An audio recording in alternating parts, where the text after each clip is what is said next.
యేసు ప్రభుని గురించి నేను 2002 సంవత్సరంలో తెలుసుకున్నాను.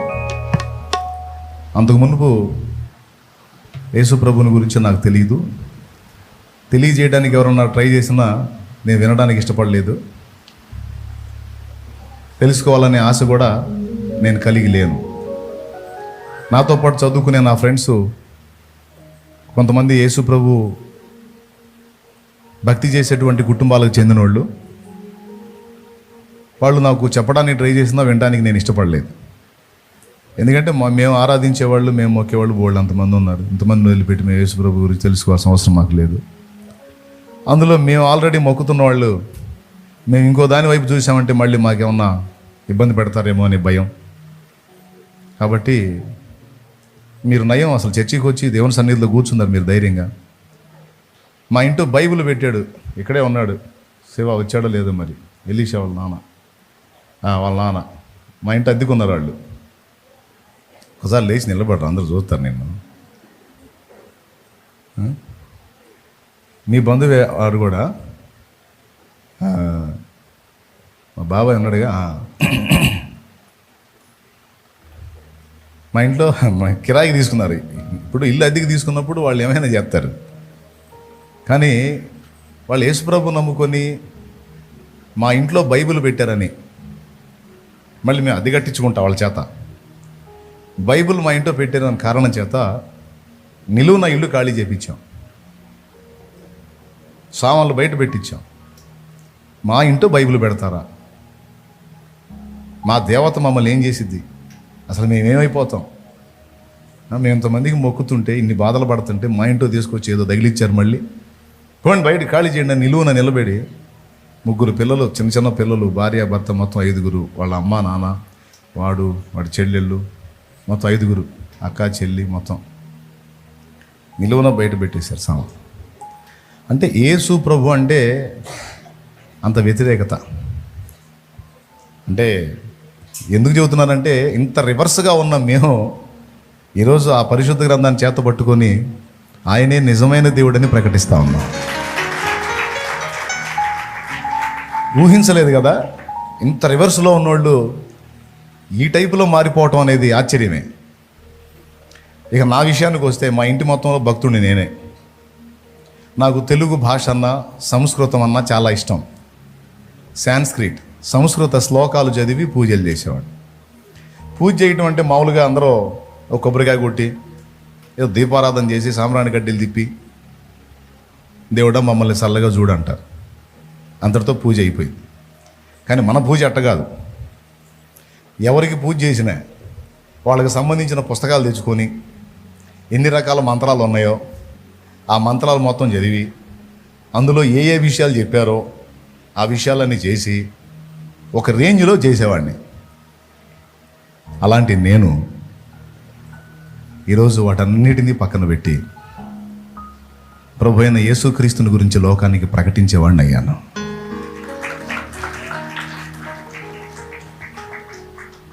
ఎందుకని? లోకంలో అంత పిచ్చిగా భక్తి చేసి అంతగా ఆరాధించి మునిగి తేలినట్టున్న నేను ఎందుకని యేసు ప్రభు మార్గంలోకి రావాల్సి వచ్చింది? యేసు ప్రభుని గురించి ఇంత వ్యతిరేకించిన మేము ఎందుకు ఆయన్ని నమ్ముకున్నాం, ఏ దశలో నమ్ముకున్నాం అనే ఒక ఆలోచన చేస్తే, ఒక మనిషి నిజంగా దేవుడి గురించి ఆలోచించాలంటే డబ్బన్నా పోవాలా, జబ్బన్నా రావాలంట. ఒకడు సరిగ్గా దేవుడిని వెతకాలంటే డబ్బన్నా పోవాలా, ఏదన్నా జబ్బన్నా. అన్నీ బాగున్నంత వరకు మాత్రం మనిషి మిడిసిపాటుగా అంతుండదు. మనం చెబుతున్న ఓ అంటుంటారు. ఏదో ఒకటి గాయం అయితేనే మనుషులు లైన్లోకి వచ్చేది, కాస్త ఆలోచించేది. అట్లాగే మాకు కూడా గాయమైన ఘట్టం ఒకటి ఎదురైంది మా జీవితంలో.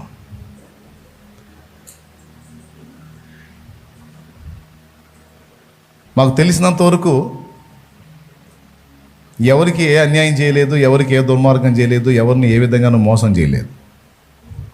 మాకు తెలిసినంత వరకు కాస్త జాలి దయ కలిగి, దేవుని భయం భక్తి కలిగి, సింపుల్గా చెప్పాలంటే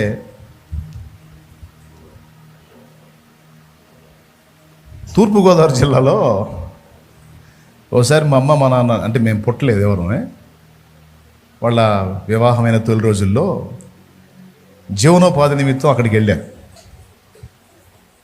అక్కడ సంతలు ఉంటాయి, సంతల్లో సరుకులు కొనుక్కొని తెచ్చుకోవాలి.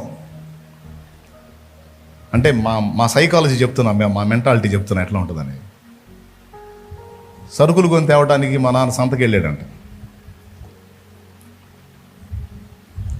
100 రూపాయలకో 150కో సరుకులు కొన్నాడు మా నాన్న. అతను ఆ 150 బాను 350 డబ్బులు ఇచ్చాడు మా నాన్నకి. విషయం ఏంటంటే మా నాన్న 500 నోటు ఆయనకి ఈలే, 500 నోటు ఆయనకి ఈలే. ఈయన ఇచ్చాడు అనుకొని ఆయన ఇది సరుకులు ఇచ్చిన ఆయన 350 చిల్లర ఇచ్చాడంట. ఇక మా అయ్య ఆనందంతో ఈడు బకరా అయిపోయాడు, నా 500 నా జేబులోనే ఉంది, 350 నా చేతికి వచ్చినాయి, 150 సరుకులు వచ్చినాయి, సూపరు అని పండగ చేసుకుంటూ ఇంటికి వచ్చాడంట. ఈయన అక్కడ 500 వచ్చినాయి అని ఆనందపడుతుంటే ఇంటికాడు మా అమ్మ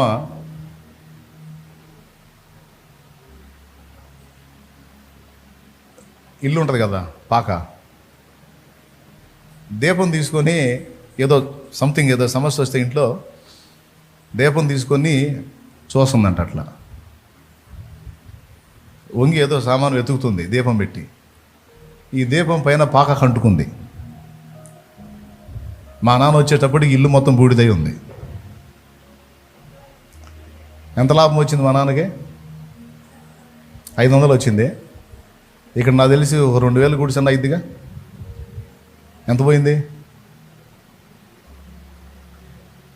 500 ఎక్కడ, 1500 ఎక్కడ, ఇంకా అదనంగా అంత పోయిందనమాట. అప్పటి నుంచి ఏదన్నా ఊరకట్ట కనపడ్డా తెచ్చుకోవడానికి మాకు భయం. ఎందుకంటే రూపాయి కక్కుర్తి పడితే 100 రూపాయలు పోయిద్దేమో. ఎందుకు వచ్చిన గొడవ? మనకు సెట్ కాదు. అవతలోడు ఎంత బాధపడి ఉంటాడో, అవునా? పాప రోజంతా వ్యాపారం చేసుకుంటే వానికి ఎంత వచ్చునో.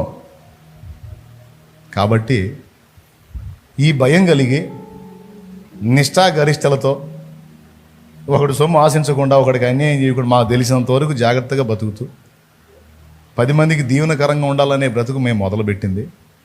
కానీ ఊహించలేదు, రకరకాల చేదైన అనుభవాల్లో గుండా ప్రయాణం చేశాం. చివరికి ఒకనాటికి మా పరిస్థితి ఎలా వచ్చిందంటే, మొత్తం టోటల్ ఫ్యామిలీ మొత్తం కలిసి ప్రాణం తీసుకుందాం అన్న పరిస్థితికి వచ్చింది. నలుదిశలా అప్పుల పాలైపోయాం. చిలకలూరిపేట పట్టణంలో ఉన్నదాన్ని అంతా కూడా తాకట్టు పెట్టుకొని, చివరికి ఎక్కడ బ్రతుకు మార్గం లేక సామాన్లు చేతబట్టుకొని ఆవురు తిరుగుతా ఎట్లనన్నా ఎక్కడన్నా దారి దొరికిద్దేమని ఇన్ని రకాలుగా ప్రయత్నాలు చేసి సిద్ధాంతుల దగ్గరికి వెళ్ళి, మాంత్రికుల దగ్గరికి వెళ్ళి, గుళ్ళు, గోపురాలు, పుణ్యక్షేత్రాలు, బస్టాపుల్లో, ప్లాట్ఫారాల మీద వండుకున్నాం. ఈ దేవుడు సాయం చేస్తాడు, ఆ దేవుడు, మరేం చేద్దాం? దిక్కులేనోడికి దేవుడే దిక్కు. ఇక బంధువులు, స్నేహితులు, శ్రేయోభిలాషులు అంటే మన పరిస్థితులు బాగుంటే ఎవరన్నా పలకరిస్తారు. కానీ మనం ఇబ్బందుల్లో ఉంటే వాళ్ళు ఆల్రెడీ ఇబ్బందుల్లో ఉంటారు కాబట్టి వాళ్ళ బాధలు వాళ్ళే. మనం లైన్లో ఉన్నాం అనుకో వాళ్ళు పలకరిస్తారు, ఎందుకంటే మనం వాళ్ళకి ఏదైనా ఉపయోగపడతామని. మనం ఇబ్బంది పడ్డాం అనుకో, అబ్బో వాళ్ళే ఇబ్బందుల్లో ఉన్నారు, మనం పలకరిస్తే మనకు కూడా ఇబ్బంది అయిపోతుంది, ఎందుకులే అని సర్దుకుంటారు. ఈ దశలో ఎవరు ఏ విధంగా ఆదరించలేనప్పుడు ప్రతి మనిషి చూసేది దేవుడికి వెళ్ళే. సో మేము కూడా ఒక దశలో కుటుంబం అంతా కలిసి ఇక మనకు ఎవరు ఆదుకునే వాళ్ళు లేరు, కుటుంబం రోడ్డు పాలైపోయింది. అప్పులు ఎన్నైనా, బాధలు ఎన్నైనా కుటుంబంలో మనుషులందరం బతికున్నాం, బాగున్నాం అన్న ఒక సాటిస్ఫాక్షన్ ఉండేది. అది కూడా 2002 జనవరి 14న అది కూడా పోయింది. మేము ఎంతో ప్రేమించే మా 4గో అక్క కరెంట్ షాట్ కొట్టి వెళ్ళిపోయింది. అమ్మాయి వెళ్ళిపోయింది.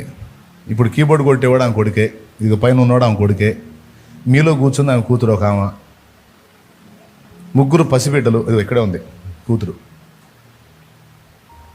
ఈ 3 చిన్న చిన్న పిల్లలు సంక్రాంతి పండుగ రోజు తలంటు స్నానం చేసి అమ్మవారికి పూజ చేసి,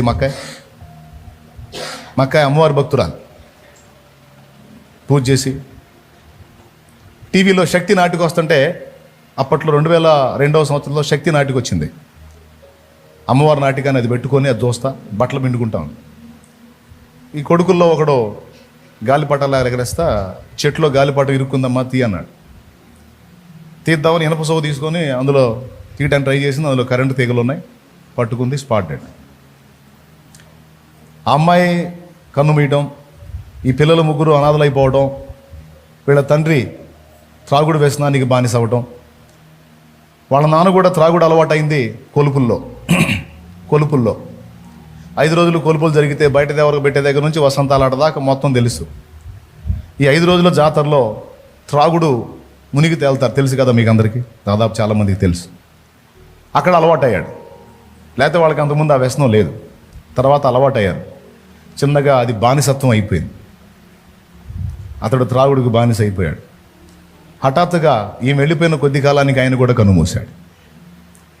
తల్లిదండ్రిని కోల్పోయిన ముగ్గురు పిల్లలు అనాథలైపోయారు. మా పరిస్థితులే అంతంత మాత్రంగా ఉన్నాయి, మాకు జరగని పరిస్థితిలో ఉన్నాం. ఏ వ్యాపారం చేసినా ఎదురు దెబ్బే, ఏ ప్రయత్నం చేసినా ఎదురు దెబ్బే. దేవుడు అనేవాడు ఒకడు ఉంటే జాలి, దయా, కనికరం అనేది ఉంటుందిరా. ఇన్ని చేస్తున్నాం, ఒక్కటి కాకపోతే ఒక్కటైనా మనల్ని కనిపెట్టాలి. ఏందిరా నాయన, మనుషులకు దయ లేదు, దేవుడికి దయ లేదు మన మీద. ఇలాంటి బతకడం అవసరం అంటామని కూర్చొని ఆలోచన చేసుకున్నాం. ఒకరోజు మా వాడు డబ్బులు కూడా ఇచ్చాడు మా నాన్నకి, ఏదన్నా మందు కొనుక్కుంటా తాగుదామని. మనం పోయి పిల్లలు ఎందుకు, మొత్తానికి పోద్దాం, మనం కూడా పోసుకొని తాగుదామని. ఈ మాటలు నేను చెప్తున్నప్పుడు ఈరోజు మీలో కూడా కొంతమంది పరిస్థితులు అలానే ఉండుంటాయి. అప్పుల పాలైపోయి, కుటుంబంలో వ్యక్తుల్ని కోల్పోయి, కుటుంబంలో వ్యక్తులు త్రాగుడికి బానిసైపోయి, ఎన్ని ప్రయత్నాలు చేసినా బయట పడలేక, బ్రతకటమా పోవటమా అన్న విరక్తిలో కుటుంబాల్లో శాపాలను అనుభవిస్తున్న వాళ్ళు, కన్నీళ్ళే అన్నపానాలుగా బతుకుతున్న వాళ్ళు మీలో కూడా ఉండొచ్చు. అందుకే అందరికీ ఉపయోగపడుతుందని చెప్తున్నాను. నా లైఫ్లో చెప్తున్నాను నేను, ఎందుకు మారాను అన్న దానికి చెప్తున్నాను నేను. మా వాడు డబ్బులు ఇచ్చాడు, డబ్బులు తీసుకొని పోయి మందు బాగా కొనుక్కుంటాను. మా నాన్న వద్దయ్య అట్లొద్దు, ఇంకొక మెట్టు చూద్దాం, ఏ దేవుడైనా మనకు సాయం చేస్తాడేమో, ఇక ఏ సాయం లేదు, ఇక లేదురా అనుకున్నప్పుడు ఇంకొకసారి చివరి ప్రయత్నంలో ఇంకా లేదు అనుకున్నప్పుడు అప్పుడు చేద్దాము పని. ఇప్పుడు వద్దయ్య అట్లా అనొద్దు అన్నాడు. వాళ్ళ మనసులో ఆలోచన పోయింది కానీ నా మనసులో పోలా. 2002వ సంవత్సరం మార్చి నెల చివరిలో ఒక నైట్ పండుకొని ఆలోచించుకుంటున్నా, నీచం కంటే మరణం మేలు. కుటుంబాన్ని ఆదరించలేని బ్రతుకు, శాపాన్ని అనుభవించే బ్రతుకు, రోడ్డు పాలైన బ్రతుకు, నిలవరమైన నివాసం లేని బ్రతుకు అవసరమా? ఎందుకు? నాకు వివాహమైంది, 2 చిన్న పిల్లలు, పసిబిడ్డలు. ఆ నైట్ పండుకొని ఆలోచించుకుంటున్నాను. తల్లిదండ్రి ముసలివాళ్ళు, తోడబుట్టిన వాళ్ళ పరిస్థితి బాగాలేదు. కొద్దిగా ఏదైనా యాక్టివ్గా ఉంటే నేనే ఉన్నాను, నేను ఏది చేసినా ముందుకు రావట్లా. ఆ నైట్ నేను థింక్ చేస్తూ ఉన్నాను, ఎట్లనన్నా ఊపిరి తీసుకోవాలి, ఎట్లా పోతే మనం ప్రశాంతంగా పోతాం. ఇంకోటి, పోయేదేదో ఊరగా పోకూడదు. నేను ఈ లోకాన్ని వదిలిపెడితే నా ఫ్యామిలీకి ఏదైనా లాభం వచ్చేటట్టు, నేను ఎలా కన్ను మూస్తే నా ఫ్యామిలీకి మనీ వచ్చిందనే ఆలోచన కూడా చేశాను. ఎంత దరిద్రమో చూడండి అది. నేను ప్రాణం వదిలేటప్పుడు ఒట్టిగా పోకూడదు, నా ఫ్యామిలీకి దానివల్ల ఏదైనా లాభం రావాలి. ప్రాణంతో ఉండి సంపాదించలేము, కనీసం పోయానా వాళ్ళకి ఏదైనా ఉపయోగపడతామేమో అని ఆలోచించానండి. మీరు నమ్మినా నమ్మకపోయినా అది నిజం. ఇక రాత్రి నా చిన్న పిల్లలు 2 పసిబిడ్డలు, వాళ్ళని చూసి చాలా ఏడ్చుకున్నా. మళ్ళీ మనసుని దిటో చేసుకుంటున్నా. ఇట్లాంటి సెంటిమెంట్లు పెట్టుకుంటే మనం తెగించి అడుగు వేయలేం, కాబట్టి మనసుని కొంచెం కఠినపరుచుకోవాలని దిటో చేసుకున్నా. ఎట్లనైనా కానీ ఏదో ఒకటి చేసి వెళ్ళిపోవాలి ఇక్కడ నుంచి. ఇక నా కుటుంబం ఇక ముందు పడబోయే బాధలు నేను చూడలేను. ఇప్పటిదాకా ఫోన్లు చేసి వార్నింగ్లు ఇచ్చారు అప్పులోళ్ళు, ఇక వచ్చి సామాన్లు బయటేసేటట్టున్నారు, రోడ్ల మీదకి షర్ట్లు పట్టుకొని లాగేటట్టున్నారు. కాబట్టి ఇక ఆగతి పట్టక ముందే వెళ్ళిపోవాలి. మీలో అప్పుల్లో ఉన్నవాళ్ళు ఎంతమంది ఉన్నారో చేతులు ఎత్తండి. నాకు అప్పులు ఉన్నాయా అన్నోళ్ళు చేతులు ఎత్తండి. సిగ్గుపడద్దండి, మీకోసం ప్రార్థన చేస్తాను. చేతులు ఎత్తండి, అప్పులు ఉంటే చేతులు ఎత్తండి. వాళ్ళకి తెలిసిద్ది నా బాధ. అన్నం తిందామంటే అన్నం వంట పట్టదు, నిద్ర పట్టదు. ఎవడొచ్చి ఏం మాట జారుతాడో, ఏమంటాడో, ఎలాంటి పరిస్థితి ఉంటుందో, ఎలా పరువు తీస్తారో, ఏ వస్తువు తీసుకెళ్తామంటారో, తిండి పట్టదు, నిద్ర పట్టదు, ఏ పని చేద్దామన్నా మైండ్ పనిచేయదు. అలాంటి దుర్భర స్థితి. కాబట్టి అలాంటి నిర్ణయం నేను చేసుకున్నానంటే అప్పులు ఉన్నోళ్ళకి అర్థమైద్ది, లేని వాళ్ళకి అర్థం కాదు. దేవుడు ఆ రాత్రి నన్ను దర్శించాడు. ఏ రోజైతే నేను ఇలాంటి ఆలోచనలు చేసుకున్నానో, వీటన్నిటికంటే ఎక్కువ బాధాకరం నేను ఎంతో ప్రేమించే సోదరి కన్నుమూయటం. ఆమె నాకు చాలా ఇష్టరాలు. 3 అక్కలు నాకంటే చాలా పెద్దోళ్ళు. ఆ ఒక్కతే నాకంటే 4 ఏళ్ళు పెద్దది. ఆమెకి నాకు మధ్య మన అన్నాడు. నాకు స్నానం చేపించి, నాకు బట్టలు తొడిగి, అన్నం కలిపి, అన్నం ముద్దలు చేసి నాకు పెట్టిన మనిషి. ఆమె అన్నం పెట్టుకుంటే నేను కూడా పోయి కూర్చునేవాడిని. మళ్ళీ ఆమె కలిపి పెట్టేది. అమ్మ కన్నదే, కానీ ఆమె నన్ను పెంచిన తల్లిగా నన్ను ఎంతో ప్రేమ చూపింది. అక్క, 4వ అక్క. ఆమె ఎడబాటు నాకు జీర్ణం కాలేదు. సో మొత్తం మీద ఆ రాత్రి నేను అలాంటి నిర్ణయం చేసినప్పుడు, నేను చేసిన పూజలు, నేనున్న నిష్టలు, ఉపవాసాలు ఉన్నా. ఈ చేతులు మీరు తర్వాత చూడొచ్చు. స్పూన్లతో హారతి ప్లేట్స్తో ఇవ్వటం కాకుండా నా చేతుల్లో నిప్పు కణికలు, అది కర్పూరపు కణికలు వేసుకొని కాల్చుకున్నా. ఎవరైనా కనికరించి కనీసం ఏం చేయకపోయినా, ఇదిగో నీకు నిరీక్షణ ఉంది అని భవిష్యత్తును కూర్చుని ఒక ఆశ కలిగిస్తారేమో, ఆ ఆశను ఆధారం చేసుకుని బతికేద్దాం అని ఆ నిరీక్షణ కోసం, ఆశ కోసం చాలా చేశాను. ఆ రాత్రి అన్ని తలుచుకొని, స్వామి, పిచ్చోళ్ళ జుట్టు పెంచుకున్నాను, గడ్డం పెంచుకున్నాను,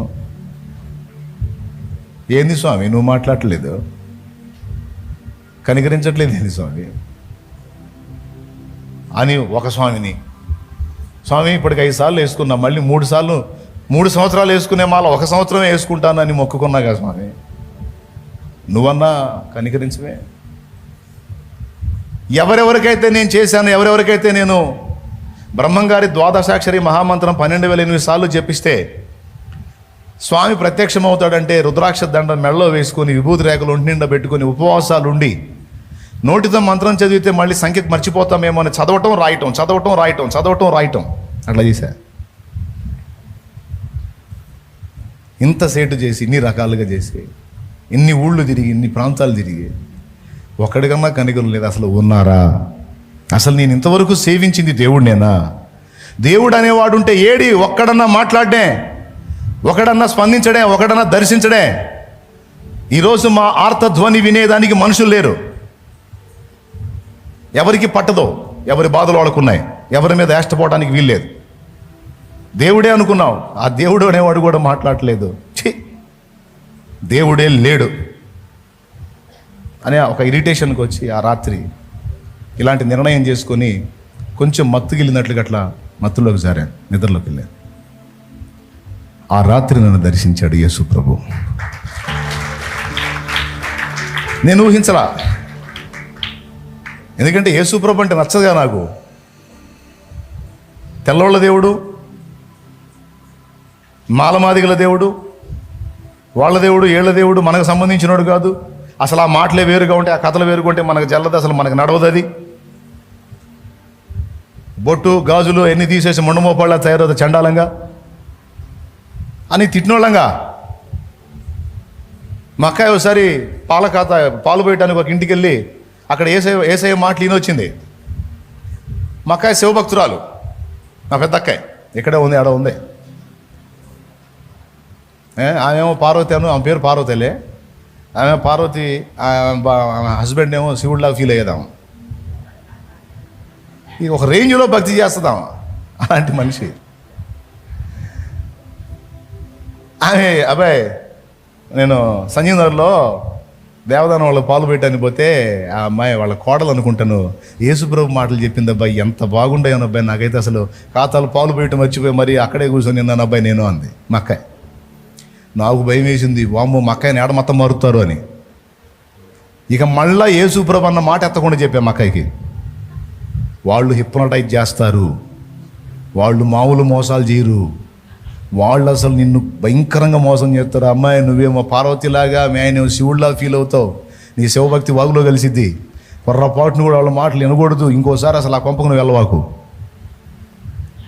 ఎవరినన్నా పంపించు, మేయన్నో లేకపోతే పిల్లగాడో పంపించు, నువ్వు పోవాకు. ఎందుకంటే మక్కాయి కనెక్ట్ అయింది. ఇంకో 2-3 రౌండ్లు ఏందంటే ఏమేడ హల్లేలో ఏముంటుందని నా భయం. ఎగతాళి చేసిన వాళ్ళం కదా. నేను చెప్పే అన్ని వాస్తవాలు, అది ఉంది సాక్షి ఇక్కడే ఉంది. అమ్మాయి చేయొత్తమ్మాయి, నువ్వు లేవవసరం లేదు కానీ, అది ఆడే ఉంది మా పెద్దక్క. చెప్పానా లేదా? అదిగో ఇక మళ్ళీ యేసుప్రభు అంటే దడుచునేటట్టు చెప్పా ఆ పిల్లకి. ఎందుకంటే తెలియదు ఆయన గురించి. మేము బోల్డ్ అంతమంది ఉన్నారు, మాకేం గతి లేకనా యేసుప్రభు, మాకెందుకు? కానీ ఆ రోజు దేవుడు ఎవడు, అసలు దేవుడే లేడన్న రాత్రి నేనే దేవుడను, మరి ఏ దేవుడు లేడని నాకు కనబడ్డ దేవుడు యేసుప్రభు ఒక్కడే.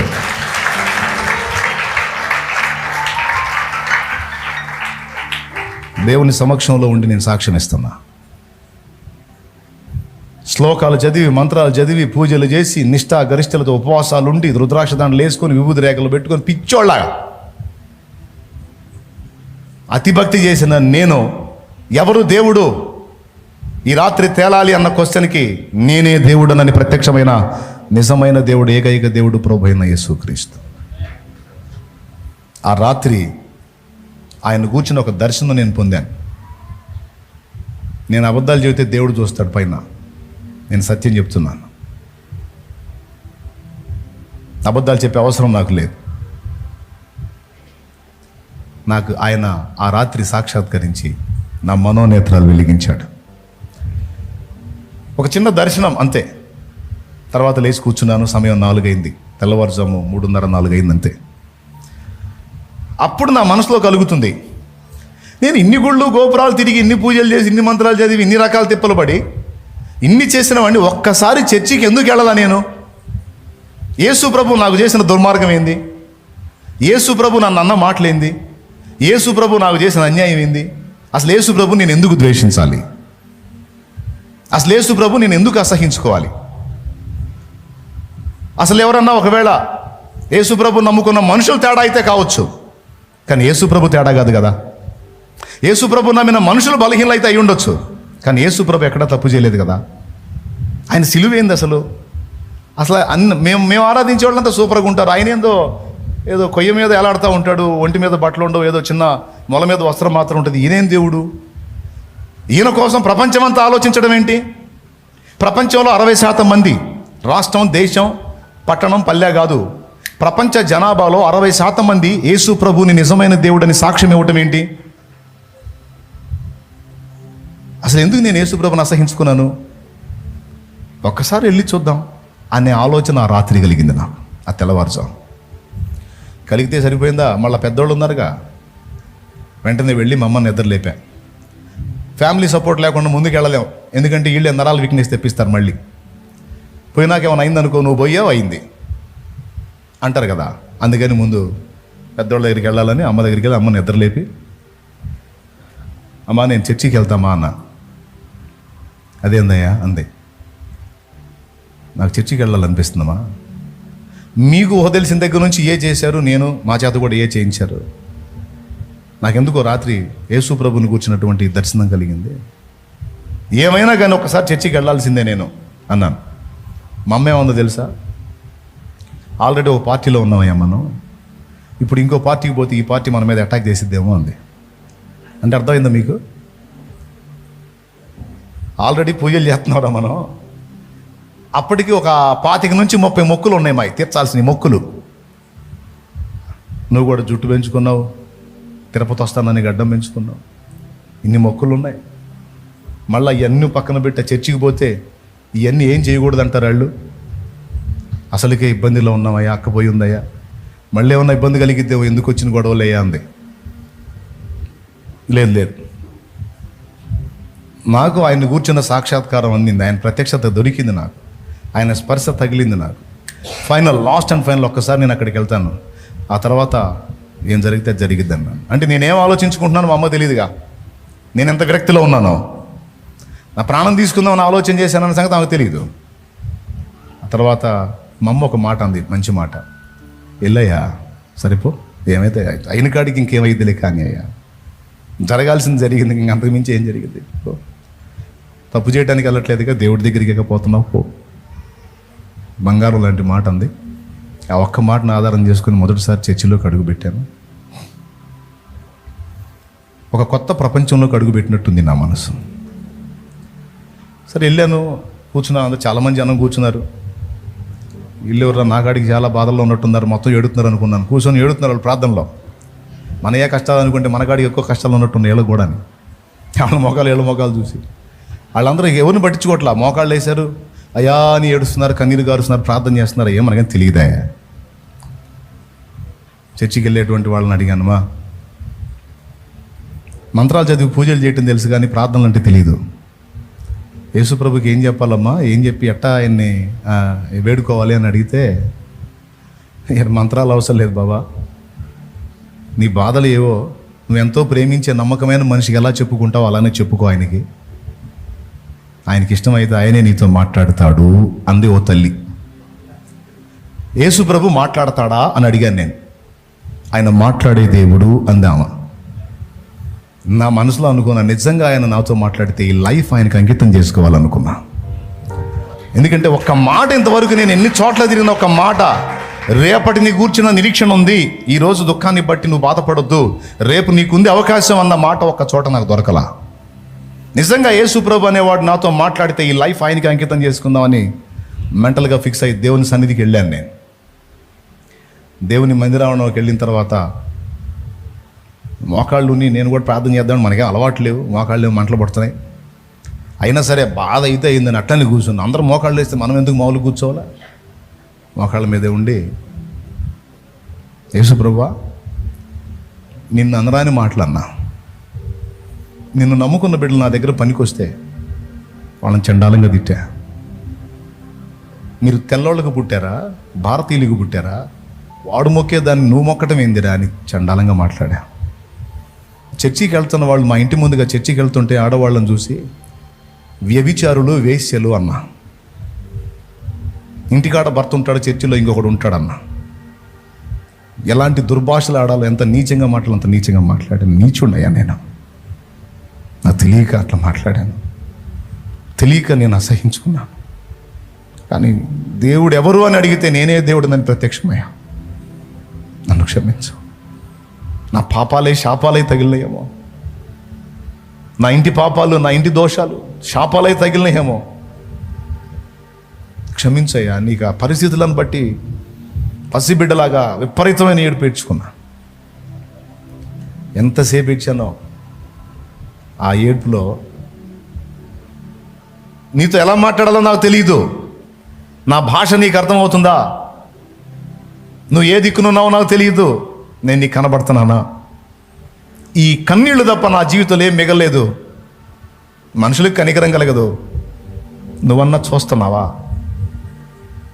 నా భవిష్యత్ ఏంటి, నా జీవితం ఏంటి అని, నా ఇంటి పరిస్థితి ఏంటి, నా ఫ్యామిలీ, నా కుటుంబ పరిస్థితులు ఏంటి అని మొత్తం కలిసి ప్రాణం తీసుకుందాం అనుకున్నావయ్యా. పిల్లల్ని కూడా ఇది చేసి మేము పోదాం అనుకున్నాం, అంత విరక్తిలో ఉన్నాం. నా పరిస్థితి ఏంటని, నువ్వు మాట్లాడే దేవుడు అంట కదా, నాతో మాట్లాడతావా? ఒకసారి మాట్లాడవా? మోకాళ్ళుని ఇలాగ నేను దేవుడిని పెడుతున్నాను. తర్వాత దేవుని కృపను బట్టి ఇక వాళ్ళంతా వాక్యానికి వినటానికి కూర్చున్నారు, సైలెంట్గా ప్రార్థన ఆపేసి కూర్చున్నారు. నేను కూడా ప్రార్థన ముగించి కూర్చున్నాను. కొంత సమయానికి అటు చూడు అనే ప్రేరణ కలుగుతుంది. గోడ తట్టు ముఖం తిప్పాను. నేను మోకాళ్ళుని ప్రార్థనలో ఏ ప్రశ్నలు అడిగానో దానికి జవాబు ఆ గోడ మీద కనపడుతుంది. ఏమన్నా తెలుసా? నీవు కన్నీళ్లు విడుచుట నేను చూచితిని, నీ ప్రార్థన నేను అంగీకరించి ఉన్నాను, నేను నిన్ను బాగు చేసేదను అన్న మాట అక్కడ ఉంది. డోంట్ వరీ, నువ్వు బాధపడద్దు. నా కన్నీళ్లు నీకు కనబడుతున్నాయి అన్నావు కదా, నేను చూసా. నా భాష నీకు అర్థమవుతుంది అన్నావుగా, నీ ప్రార్థన నేను అంగీకరించా. నా ఇంటి పరిస్థితి ఏంటి అని అడిగావుగా, నేను నిన్ను బాగు చేస్తా. ఒక్కసారిగా నాకు బాడీ మొత్తం కూడా రోమాలు నిక్కరబొడిచినట్టు అనిపించింది. ఎందుకంటే నా ప్రశ్నలకి స్పష్టమైన ఆన్సర్ అక్కడ కనపడుతుంది నాకు. ఈ మాట బైబిల్లో ఏడుందని అప్పుడు పక్కన వ్యక్తిని అడిగాను, ఒక్కసారి బైబిల్ ఏమండి బైబిల్ ఇస్తారా, ఒకసారి చదివిస్తానని. అంటే తీసుకొని ఇచ్చాను. ఆ బైబిల్ తీసుకొని ఆ మాట ఎక్కడుందని వెతికితే రాజుల 2వ గ్రంథము 20వ అధ్యాయము 5వ వచనంలో ఆ మాట ఉంది. ఆహా, నిజమేరా, యేసు ప్రభు మాట్లాడతాడు అంటే నేను నా మనసులో నేను కన్నీళ్లు గార్చి నేను వేడుకున్న వేడుకోలకి అదిగో నాకు సమాధానం చూపించి నన్ను ఆయన స్పష్టంగా గమనిస్తున్నాడన్న సంగతి నాకు అర్థమైంది. సో దేవుడు ఉన్నాడు, అది యేసు ప్రభువే.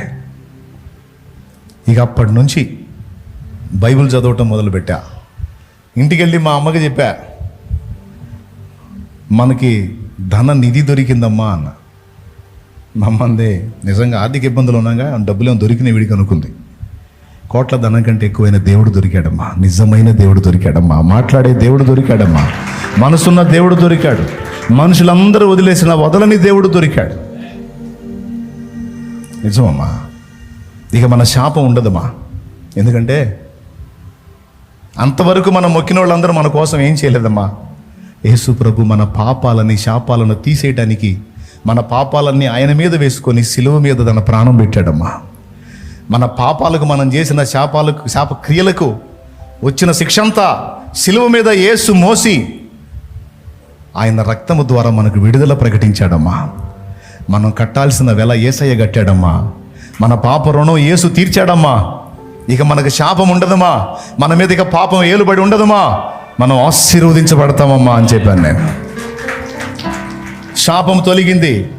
ఆ శాపమంతా యేసు సిలువలో మోసాడు.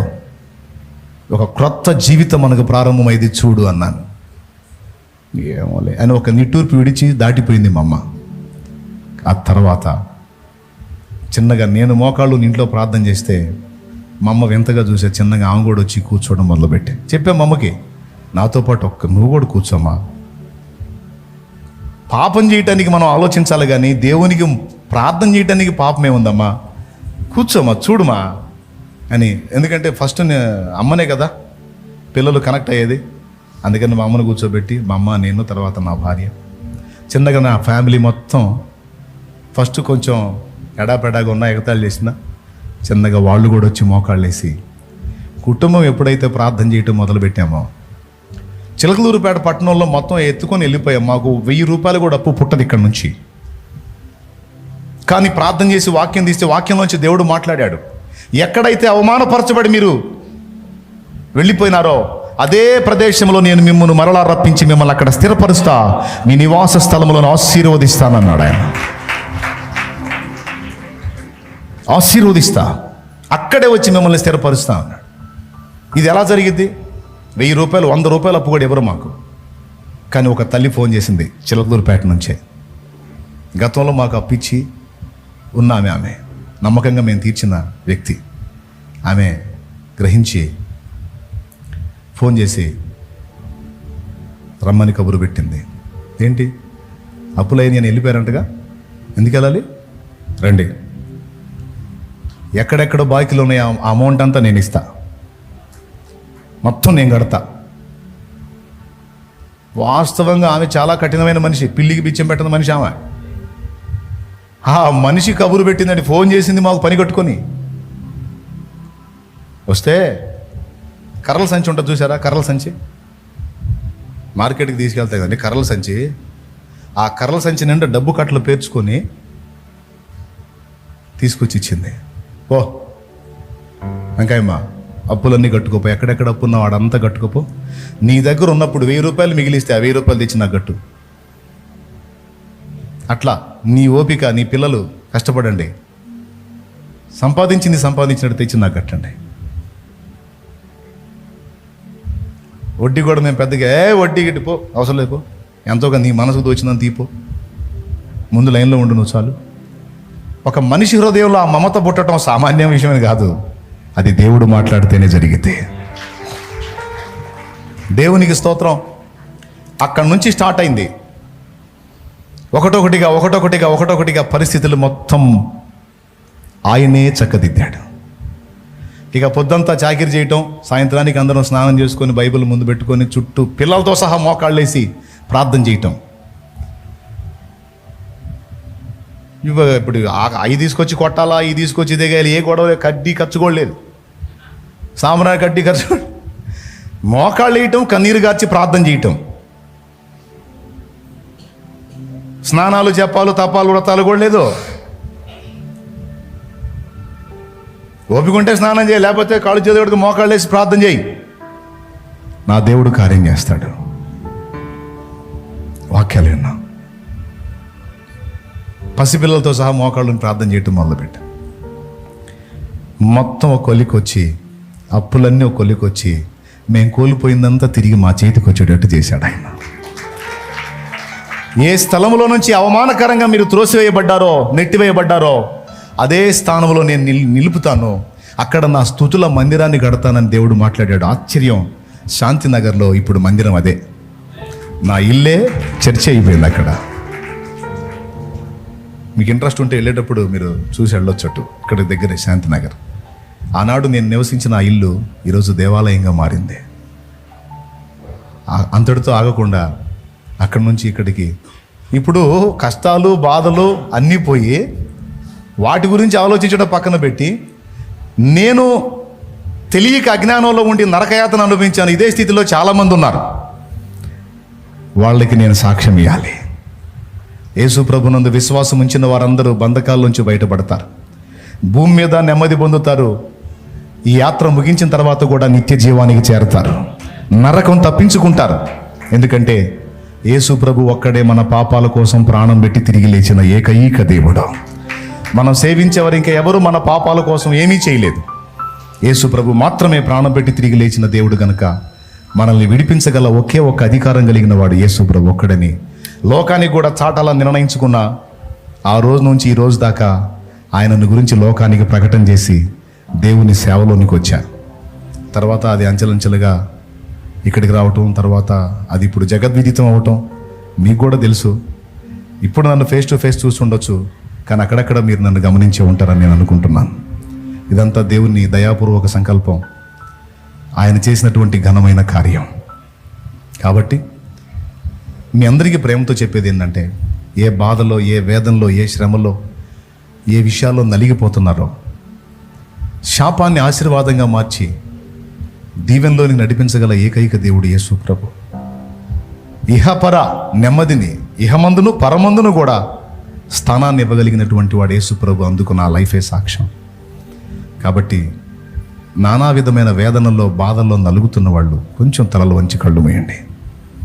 కుటుంబాల్లో వ్యక్తులు త్రాగుడుకు అలవాటు పడిపోయి, అప్పుల పాలైపోయి, ఉన్న ఆస్తులు తాకట్టు పెట్టుకొని, వడ్డీలు కట్టలేక, కుటుంబంలో కాపురాలు విచ్ఛిన్నమై, నెమ్మది లేదు, కన్నీళ్ళే అన్నపానాలుగా బ్రతుకుతున్నారు. ఏదో నవ్వుతున్నట్టు కనపడుతున్నారు కానీ ఏడుపే ఉంది, గుండెల్లో వేదన ఉంది. నాకు తెలుసు.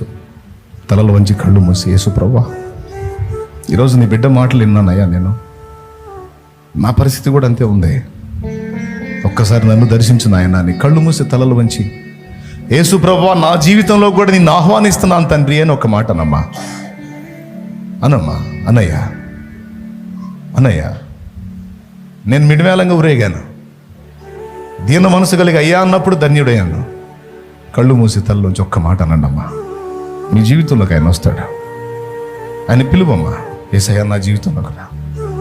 నా భర్త ఇలా ఉన్నాడు ప్రభా, నా పిల్లలు ఇలా ఉన్నారు ప్రభా, అప్పుల ఊబిలో పీకల దాకా మునిగిపోయి ఉన్నాం తండ్రి, రోగగ్రస్తమైపోయింది నా శరీరం తండ్రి, రోగాల మయమైపోయింది నా బ్రతుకు, కన్నీళ్ళే అన్నపానాలు అయిపోయినాయి నాయన, శాపాన్ని అనుభవిస్తున్నాను అయ్యా. యేసయ్యా, నన్ను దర్శించయ్యా, నా జీవితంలోకి రాయ్యా అని ఒక్క మాటనమ్మా. నా తండ్రి నిన్ను దర్శించడానికి, దీవించడానికి ఇక్కడికి తెచ్చాడమ్మా. ఈ పెళ్లి వంకమ్మా, ఈ పెళ్లి వంక పెట్టి నిన్ను రక్షించడానికి నా జీవితాన్ని ధన్యం చేసిన దేవుడు నీ జీవితాన్ని ధన్యం చేయడానికి ఈ వంకతో తీసుకొచ్చాడమ్మా. పరిశుద్ధుడైన మా తండ్రి, ప్రేమ కలిగిన యేసయ్య, ఈరోజు నేను నిన్ను తెలుసుకొని నేనెంత ధన్యుణ్ణయ్యాను. బాధలు ఎన్నొచ్చినా, ఇబ్బందులు ఎన్నొచ్చినా అన్నిటికీ చాలిన దేవుడు నువ్వు ఉన్నావు. ఏది ఎంత మాత్రము నీకు హాని చేయదు, నేను నిశ్చయముగా నీకు తోడై ఉన్నాను నా తండ్రి. నాకు ఇచ్చిన మాట చొప్పున సమస్తము జరిగించిన యేసయ్య, ఇదిగో ఈ వివాహ కార్యక్రమానికి ఎంతో ఆసక్తితో వచ్చారు. నీ బిడ్డలను ఒక్కసారి దర్శించు తండ్రి, నీ బిడ్డలను ఒక్కసారి దర్శించు. వారున్న వేదన నుంచి, బాధ నుంచి, శోధన నుంచి, కష్టాల నుంచి, అప్పుల్లోంచి, రోగాల్లోంచి ఒక్కసారి వారిని దర్శించి రక్షించు తండ్రి. ఏ విషయంలో నలిగిపోతున్నారో, ఏ విషయంలో శాపాన్ని అనుభవిస్తున్నారో అదంతా యేసు క్రీస్తు నామములో తొలగిపోయి గొప్ప విడుదల, గొప్ప సమాధానం బిడ్డలకు కలగాలి, ఆదరణ కలగాలి. వారికి నువ్వు కనబడేశాయా, నాకు కనబడి నన్ను దర్శించి నీ స్వరం వినిపించి నన్ను కాపాడావుగా, నా ఇంటిని కాపాడావుగా, లక్షలాది మందిని ఇప్పుడు కాపాడుతున్నావుగా. ఇదిగో వీరికి కూడా కనపడయ్యా, నాతో మాట్లాడిన వాడా, వారితో కూడా మాట్లాడయ్యా యేసయ్యా. వారి జీవితాల్లో ఉన్న వేదన తీసివేయ్యా, వారి కన్నీరు తుడువయ్యా. త్రాగుడుకు బానిసైపోయిన వారి సంతానం ఆ త్రాగుడు నుంచి విడుదల పొందాలయ్యా. త్రాగుడుకు బానిసైన తమ భర్తలు ఆ త్రాగుడు నుంచి విడుదల పొందాలి. వ్యభిచార పాపానికి చిక్కుబడిపోయి కాపురాన్ని గొల్ల చేస్తున్న పరిస్థితిలో ఉన్నవాళ్ళు వాటి నుంచి విడుదల పొందాలి. చిన్న చిన్న వయసుల్లోంచే సిగరెట్లు, బీడీలు, త్రాగుడు అలవాటు పడుతున్న పిల్లలు ఆ దుర్వ్యసనాల నుంచి విడుదల పొంది కుటుంబాలు పచ్చగా, కాపురాలు ఆశీర్వాదకరంగా కళకళలాడేటట్లు చేయి తండ్రి. వ్యాపారాల్లో నష్టపోయి, పనుల్లో నష్టపోయి, కష్టాల పాలైపోయి, నిలవరమైన నీడలేక అల్లాడిపోతున్న బిడ్డల్ని కన్నీళ్లు తుడు, వారిని దర్శించు, వారికి ఆదరణ దయచేయి. అన్నిటికంటే ముఖ్యంగా వారి ఆత్మ నరకానికి వెళ్లకుండా నిత్య జీవానికి చేరడానికి వారందరినీ కూడా యేసయ్య సిలువలో నీవు కార్చిన రక్తము చేత బిడ్డలందరినీ కడిగి పరిశుద్ధపరిచి శాపం నుంచి విడుదల దయచేయమని. మరి ముఖ్యంగా ఈరోజు వివాహం జరగబోతున్నటువంటి తరుణంలో మేమున్నాం. ఆ బిడ్డల్ని కూడా దీవించి, వారు కూడా గాయపడిన బిడ్డలే, దిక్కులేని పిల్లలే, ఒక్కసారి వారిని కూడా దర్శించు. పెళ్లి కుమారుడికి తండ్రి లేడు, పెళ్లి కుమార్తెకి తల్లి తండ్రి ఇద్దరూ లేరు. నా తండ్రి, దిక్కులేని పిల్లలకు నీవే దిక్కు. దర్శించి వారి జీవితం ఆశీర్వాదకరంగా ఉండాలి, శుభప్రదంగా ఉండాలి. అందరూ ఉన్నవారి కంటే కూడా వీరి జీవితాలు ఆశీర్వాదకరంగా ఉండునుగాక. ఆశ్చర్యక్రియ జరిగించమని నీ సన్నిధిలోకి వచ్చిన నీ బిడ్డల్ని దీవించకుండా పంపవద్దు, ఆశీర్వాదంతో నింపమని యేసు క్రీస్తు నామములో వేడుచున్నాం తండ్రి. ఆమేన్, ఆమేన్. సింపుల్గా నేను ఎలా దేవుని వైపు తిరిగాను 2 మాటలు మీకు అందించాను. మీరు కూడా ఆలోచించండి. ఒకవేళ ఇప్పటివరకు యేసు ప్రభుని ఒకవేళ తక్కువ అంచనాతో మాట్లాడుకుంటే, ఏదన్నా ఏ విషయంలో అసహించుకుంటే దయచేసి ఆయన్ని క్షమాపణ వేడుకోండి. నాకు తెలియక నేను కొన్ని దూషణలు చేశాను, ఇప్పుడు పశ్చాత్తాపడుతున్నాను. దయచేసి మీరు అలా తృణీకరించకండి. ఆలోచించండి, యేసు ప్రభు గురించి. బాగుపడతారు, రక్షించబడతారు. కృప మీ అందరికీ తోడై ఉండునుగాక. ఆమేన్.